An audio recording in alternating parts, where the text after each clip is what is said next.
Hi, welcome back.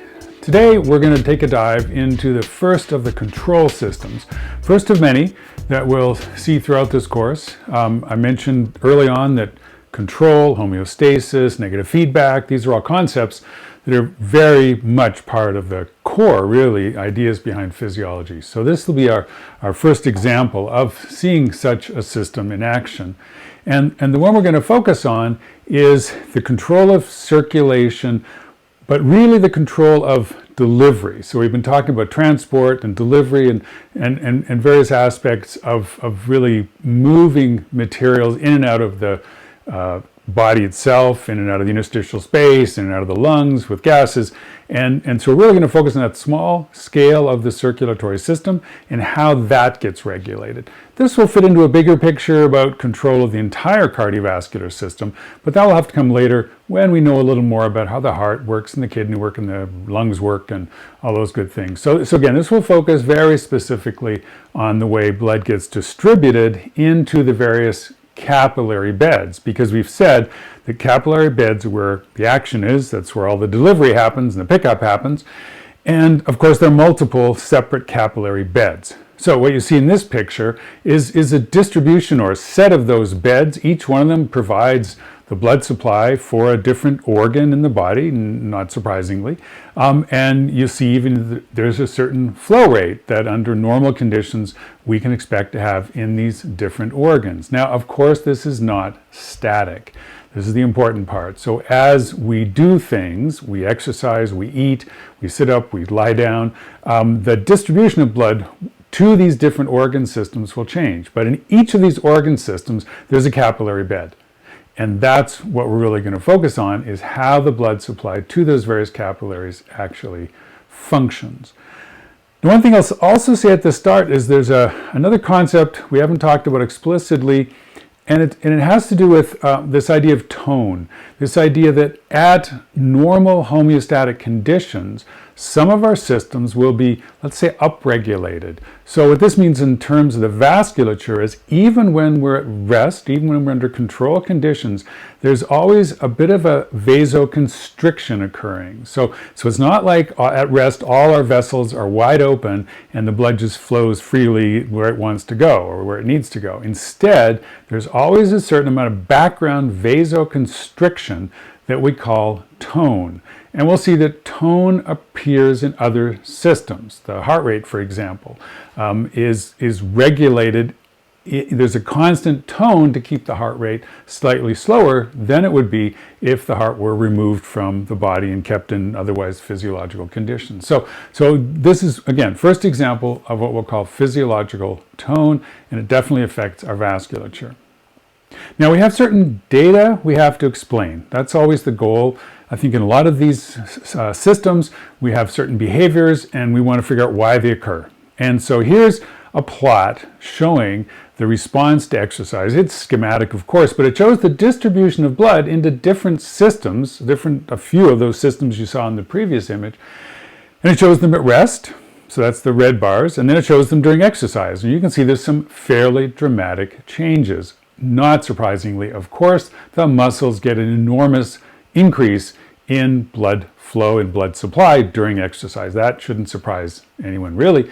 What might be more surprising is that the total amount of blood flow goes up. So not only are we getting the blood that we have leaving the heart into the muscles, but the overall output of the heart increases. That's something we'll talk about in the context of the heart and its function, but at this point it's enough to notice that. You'll also notice the bar next to the heart shows an increase in flow into that organ.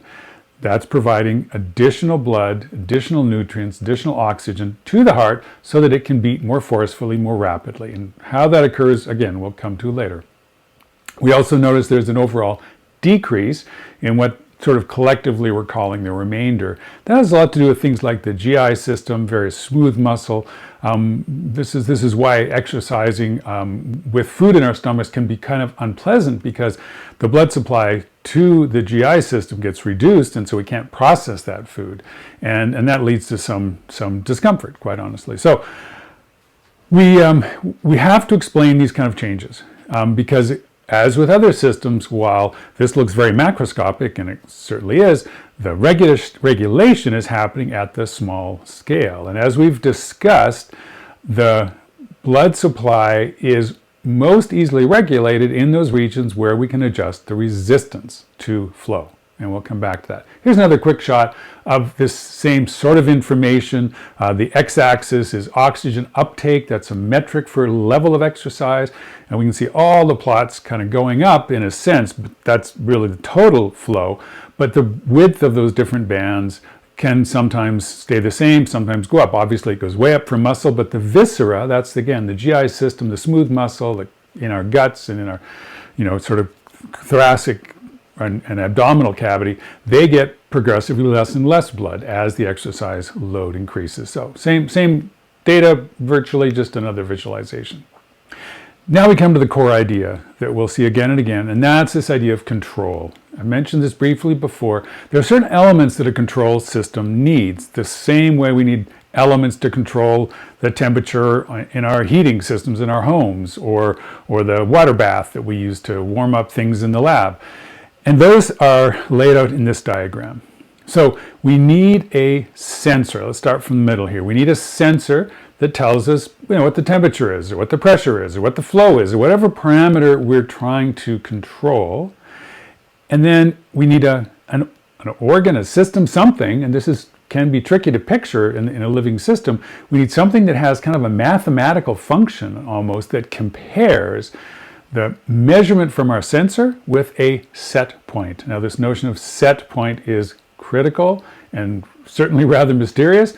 The set point in our temperature, our internal temperature, is 37 degrees Celsius. So somewhere there's a part of our body that's measuring our temperature and comparing the output of that measurement to a threshold value or a set point value. And if those two don't agree, then that comparing function delivers a signal. It says one is higher than the other. For example, our set point might be higher than our actual temperature. And that information then goes to a feedback system of some sort. And that system will have some notion of gain. So a small change in the temperature may bring about a relatively larger response of the system in order to restore, and that's the negative feedback part of things, to restore our regulation system, whatever that happens to be, back to its nominal value. So that regulation, that's sort of the actuator. That's the part that does the change. When we're cold, for example, the signal comes that we need to get warmer. So the signal comes increase whatever activity we can to create heat. And that regulation system there would be shivering in the worst case. And that would generate heat. Our muscles contracting in the mode of shivering would generate heat. And of course, the reverse would be true if we're too warm. There we'd have a release of perspiration and a cooling. So again, negative feedback, these elements of a regulation system, a sensor, a comparing function, a set point, and a feedback system. Those we will see again and again. And we'll use those terms again and again as we evaluate different systems that we're going to describe even today. So the overview of the system we can describe also in terms of a goal of the system. So the goal in the circulatory system, as we've just seen, is to adjust the circulation so that blood flow is adequate, whatever adequate means. Now, we've just seen adequate may change as a function of our exercise level or how warm or how cold we are. But there is a notion in the circulatory system of adequate blood flow as defined by the metabolic needs of the tissues of interest. And that can become local, and we'll come to that in a second, because obviously the tissues that need more fuel will differ under certain conditions, and they'll be different for different parts of our body. Our brain needs less fuel than our muscles do, as you can easily imagine. So that's really the goal of this particular functioning system. There's a secondary goal too, which is to maintain adequate pressure and pressure differences, because without those we don't get flow. So if we shut things down so much there's no pressure difference, then we're not going to have any flow at all. And so a certain amount of pressure will also be one of the goals of this control system, which we'll actually talk about in the broader context of pressure regulation in a subsequent lecture. So what are the process steps? So what are the regulation pieces here? So obviously there's a whole chain of them. This is about blood flow. So we can imagine that cardiac output, to start at the most obvious place, will change under the influence of things like exercise, and that's true, and we'll come back to how that happens later. But we're going to focus more on the peripheral circulation, the actual circulation going to the capillaries, because there we have to regulate blood flow, and we can regulate blood flow in the most obvious mechanism you can imagine, and that is the mechanism of changing the radius or the diameter of the vessels. We've described already these resistance vessels, these small arterioles leading into the capillaries. There's a precapillary sphincter in between. We'll show you that in a sec. All those pieces allow regulation of cross-sectional area, which in a very sensitive way changes the resistance of that piece of the vessel. Let's say as radius goes up, the vessel gets larger, then resistance goes down. It's an inverse relationship. We'll come to that. As I mentioned, the key the key structural piece here is this diagram you've seen before that shows the arterioles flowing through the precapillary sphincters into the capillaries. So the arterioles, they're the resistance vessels again, remember, and they have smooth muscle around them. I'll show you a picture of that in just a sec. And the way we affect these changes is by changing the radius, which affects the resistance in a fourth power relationship. That's a lot of sensitivity. That's a lot of kind of gain in our feedback system that we'll make use of. Here's a picture showing this breakdown of the actual structure of the muscular arteries, we call them. That's another place where smooth muscle exists. And then the resistance vessel, the arterioles. Now both of these are wrapped around with smooth muscle. You can see that in the diagram. It's oriented circumferentially. It wraps around. And so when that muscle contracts, the radius will go down. When it relaxes, the radius will go up. And again, remember tone. Throughout the body, there's a constant background tone, so at rest under normal conditions, the vessels are always a little bit constricted compared to their relaxed or residual volume, because there's always a little bit of muscle tone in the smooth muscle. And smooth muscle is its own field of study, but one of the amazing features of smooth muscle is it can maintain tension for ridiculously long amounts of time. It's not like a skeletal muscle where even picking up a small object will eventually tire our skeletal muscles.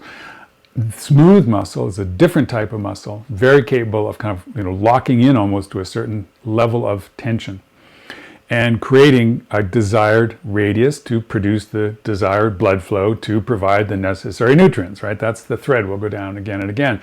This capillary diagram you'll see here, of course, doesn't have smooth muscle, and that's important to keep in mind. There's no regulation of the area at the capillary level. They're fairly flexible, distensible. There's an endothelial layer, and that can be distorted, easily crushed and held tight. It's easy to restrict capillary flow, but there's no active control there. So that's not where we're going to find kind of the controller part of a feedback mechanism. A bit of background here. We'll come back to these chemicals in their context a little bit later, but it's important going in to recognize that there's lots of ways that the body has to regulate those smooth muscles. There's a lot of chemicals, neurotransmitters, immune system byproducts, even simple ions that can affect the degree of vasoconstriction or vasodilation. So here's some chemicals that we typically think of when we think of vasoconstriction. So norepinephrine is a classic one. But again, norepinephrine, when it's acting upon a certain receptor, this gets all very confusing and we won't dive too deeply into the details. But all these materials, these substances will cause vasoconstriction. Here's a number of chemicals that we know cause vasodilation, so a relaxing of the vessels. So you see there's a lot of kind of knobs to turn, so to speak, a lot of points of regulation that the cardiovascular system can apply. Now there are two types of behaviors, and hence at least two types of systems we have to explain. So these are behaviors. We'll come to the mechanisms that support those behaviors in a second. So these two behaviors, or these three behaviors, all belong under the big category of local control. And this is the surprising part, I think, when you first get exposed to this material, that a great deal of the control of the vasculature at this fine scale happens locally. It's not the brain, It's not the endocrine system. It has a role, and we'll come back to that, but there's a great deal of control that happens locally. And how in the world can that possibly work? So here's one piece of data, one behavior that we have to be able to explain. We have to come up with a mechanism to explain this. This is called autoregulation. To picture what's going on here, start in the middle of this diagram where it says control value.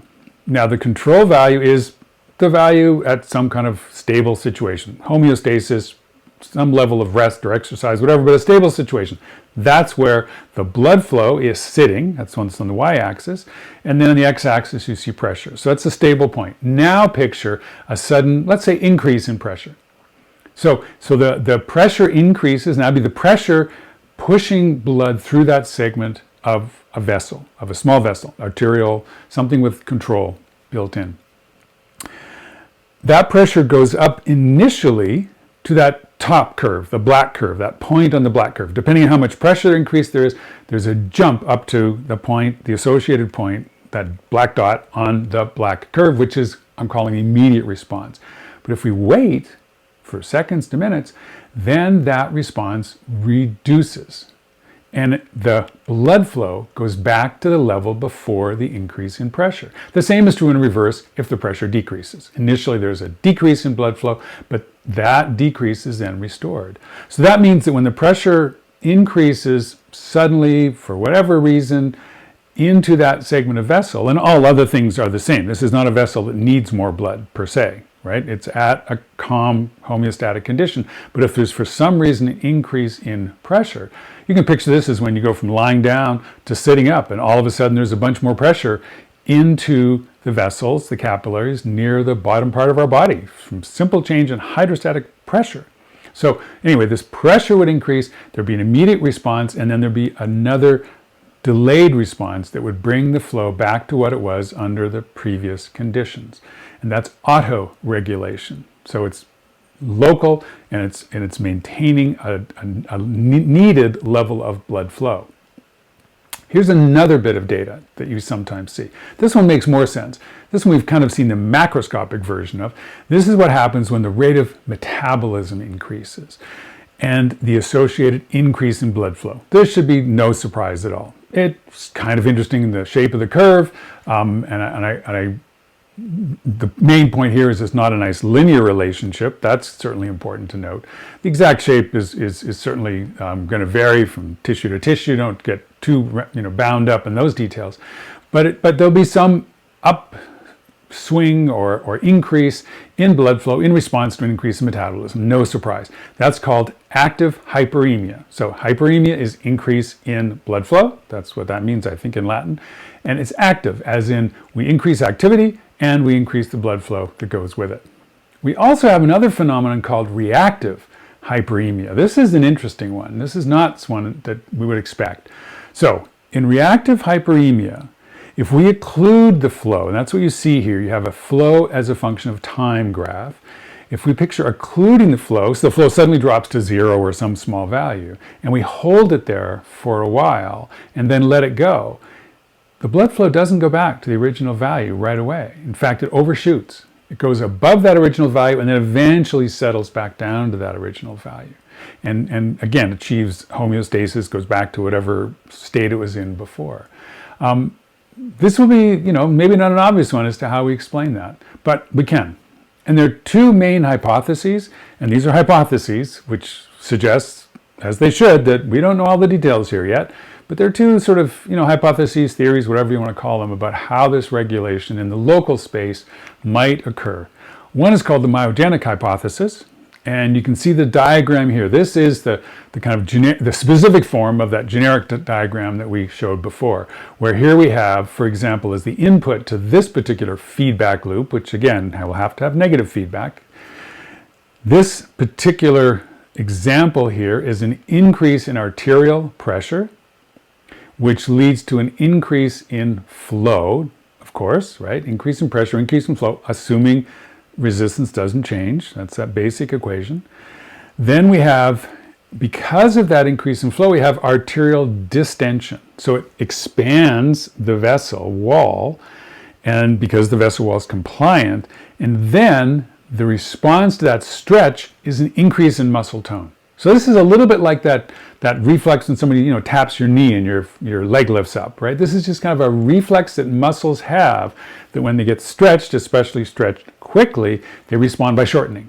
That's a very common response in the body. And we think, in this particular hypothesis, that that's what occurs. So that distension causes a reactive constriction, an increase in tone, constriction of the muscle, which reduces the diameter, which increases the resistance. And of course, when the resistance increases, it has this negative effect on flow, right? So this effect of flow going up initially is counteracted by a change in vessel diameter.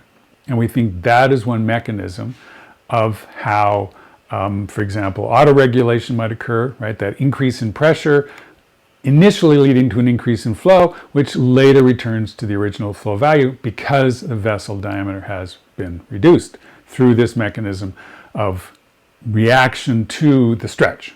That's myogenic response.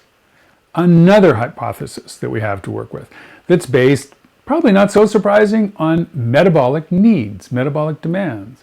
So this is a little bit like the body somehow saying, I'm short of something, or I have too much of something, and feeding that information somehow back to the smooth muscle again, so they can control the flow through that segment of the capillaries or the arterioles.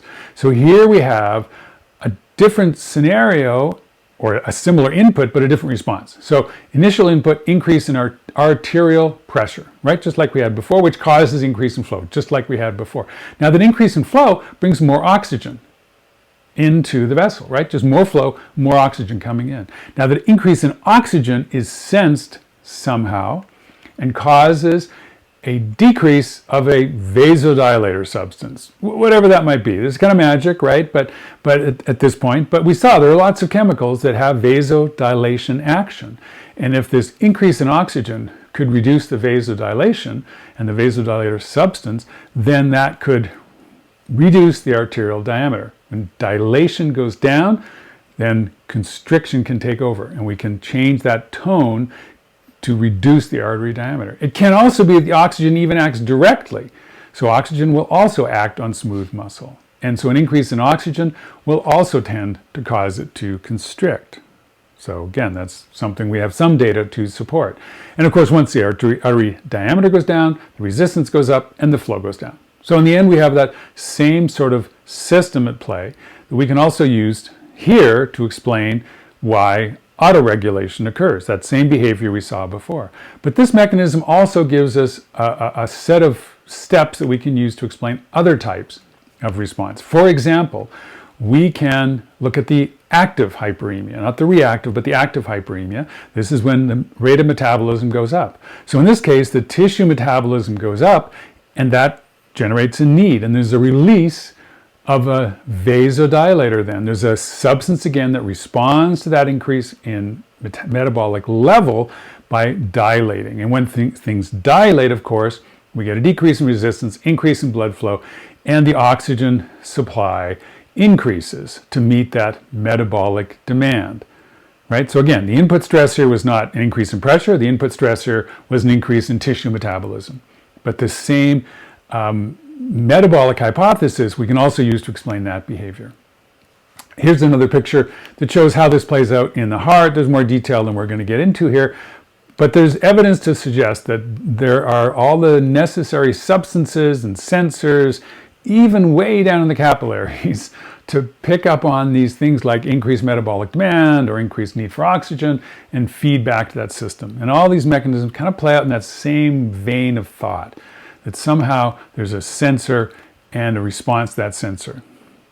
Again, the metabolic hypothesis can respond to reactive. Here's another picture of reactive hyperemia that we can say matches in function the same one we've seen before.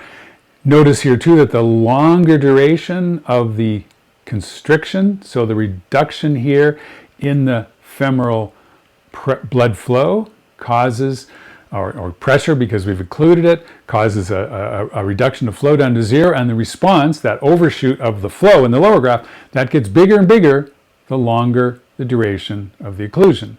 And again, the metabolic aspect of this can easily explain it, because it will say we've lost our supply of oxygen or nutrients, and the longer we've lost that supply, the more time is needed to rebuild that supply, and so the longer this hyperactive or reactive, hyperemia will occur. So all this kind of fits, at least logically.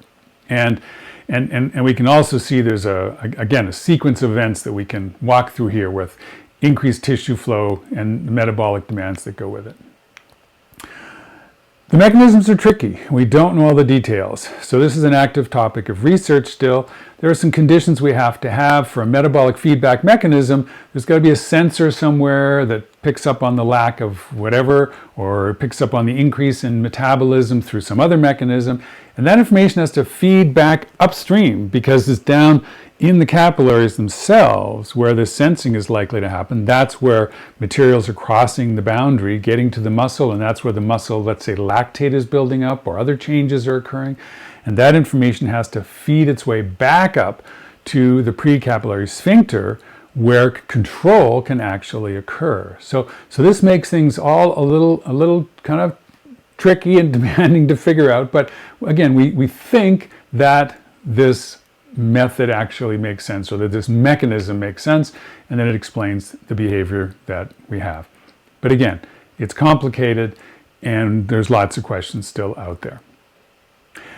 We've talked mostly in this context about short-term regulation. I'll briefly mention long-term regulation. We'll come back to this too, especially in the context of renal function, because it plays a role, a huge role actually, in long-term regulation of vascularization. But in the long term, there are a number of other changes that occur. So when a muscle gets built up, we exercise, and there's more metabolism happening, we get a short-term response, but then over time, we get a longer-term response. We get an increase in vascularization.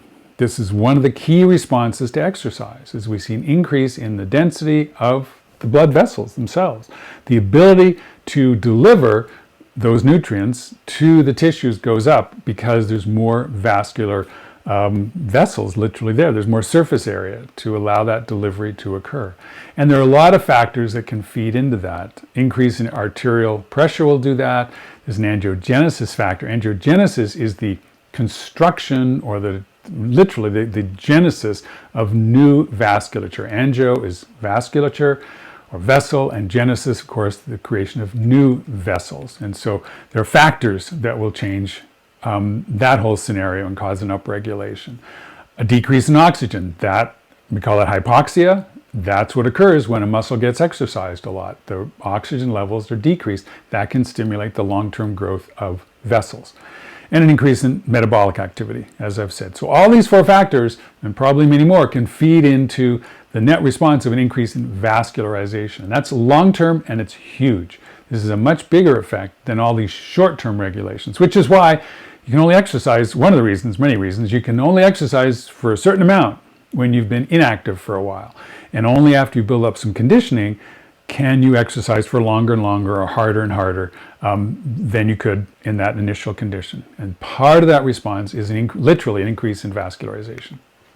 Again, lots of other topics that we could talk about in there, and lots of other research areas. But the key thing to remember is that this long-term regulation is really powerful, more powerful than any of the short-term ones. So now briefly we're going to talk about central control. Obviously it exists, you can anticipate that. It comes from two systems, the nervous system and the endocrine system. We've talked about both of those before too. Here's a little picture of the autonomic nervous system, and you can see it's very simple and straightforward. There's not much going on there, right? It's very, very easy to picture what might be happening here. Of course, the opposite is true. It's a system that innervates huge amounts of our body. It innervates via two separate systems. You've hopefully heard of this before, the sympathetic and the parasympathetic. And they work in opposite directions, as you would expect just by their name. Now, they innervate to different degrees in different organs, so there's a lot of heterogeneity here. And the net result of all this is indeed regulation of blood supply and lots of other things. We know autonomic regulation, it maintains all sorts of different systems in our body. But one of them it does maintain indeed is the vasculature. Here's another picture. that shows the central nervous system control. Again, lots of arrows, lots of bits and pieces here. But at the end of the day, it still comes down to some core ideas. There have to be sensors. There has to be a way to get information from the sensor to some comparator function. There has to be a notion of a set point, and then there has to be an actuator and some system that can implement the changes that the central nervous system decides we need. And we'll come back to some of these later on, but this basic idea is here as it was before. Now, one of the key sensors that we have to monitor, for example, the blood pressure. I said blood pressure is something that we keep track of, and we will spend time talking about that. There are organs, literally sensors, that are in the aortic arch, in the vessel itself. So in the vessel are sensors that can sense certain things. There are sensors of pressure. There are also chemoreceptors. There are sensors of chemical levels. They can sense things like oxygen levels, for example. So these are specialized tissues, little measurement devices that are actually embedded in our vasculature. So here we see evidence of how that feedback might start, what the sensor might be that's feeding into the central regulatory supply. Now, on the activator side, we also have the nervous system reaching our vessels. They reach a number of vessels throughout the body, and they differ from heart to skeletal, different types of muscle. But at the end of the day, they innervate the arteries, they innervate the arterioles, they innervate the venules, so they can provide all sorts of control, either vasoconstriction or vasodilation, depending on the signals that are sent from the brain. So there's a fine level of control that our body has through a centrally mediated system, through the sympathetic parasympathetic steps. Now, that action can be direct, as in through nerves, like you've just seen, but it can be indirect through the production and release of hormones. So there are lots of hormones in the endocrine system that can also affect these different vessels and interact through receptor systems and cause vasoconstriction, vasodilation as the endocrine system regulates it. So again, there are the sensors we've just talked about. There's a way for that information to get from those sensors to the brain, and the brain can act immediately through its nervous system or more gradually through its endocrine system to bring about these changes. Here's a high-level view of kind of this central control. Here you see, again, it's got its complexities. There are a number of inputs. There's a central control that's managing things. The medullary cardiovascular center is the part of the brain where we think this, it's in the medulla, obviously. So we think that part of the system resides there. And then there's this magic notion that I don't think anyone really knows very much about so far, and that's this notion of the arterial set point. So what is the set point of, let's say, blood pressure or oxygen level or whatever else is needed for homeostasis? And a lot of that information is maintained in the brain, and which may be easier to imagine than it sitting somewhere else in our bodies. But the point is that there are also autonomic effectors. So these are the nervous system inputs, and then there are the endocrine receptors, or endocrine actuators, that where the brain secretes endocrine hormone substances that affect our whole system. And again, just to wrap up, here are these chemicals again. All these chemicals, you see some of them are neurotransmitters.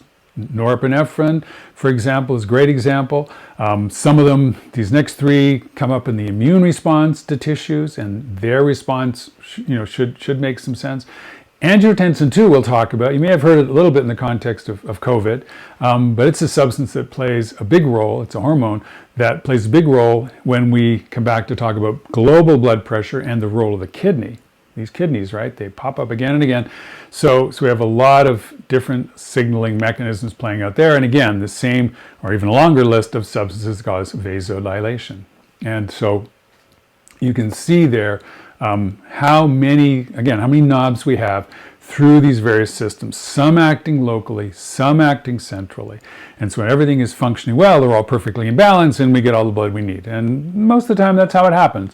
But you can imagine also many points of failure in this system, any one of these systems breaking down. But the good news is that they're all overlapping systems. And that's another general response or general system observation we can make, that rarely in the body is an important homeostatic situation only regulated by a single system. They're overlapping systems which work together to make up for deficiency, shortfalls, temporary illnesses, whatever.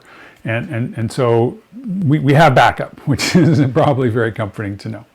So with that, I'll end this initial approach, again, keeping in mind that on the one hand, we've talked very generically about the need for these various elements in a regulatory system, how they talk to the different components. There has to be a sensor, has to be a feedback loop with a negative feedback that talks to an actuator, and that actuator has to bring about a change that restores whatever value we care about back to its homeostatic value. And that's the general case we'll see again and again. You saw it today in the case of regulation through the capillaries.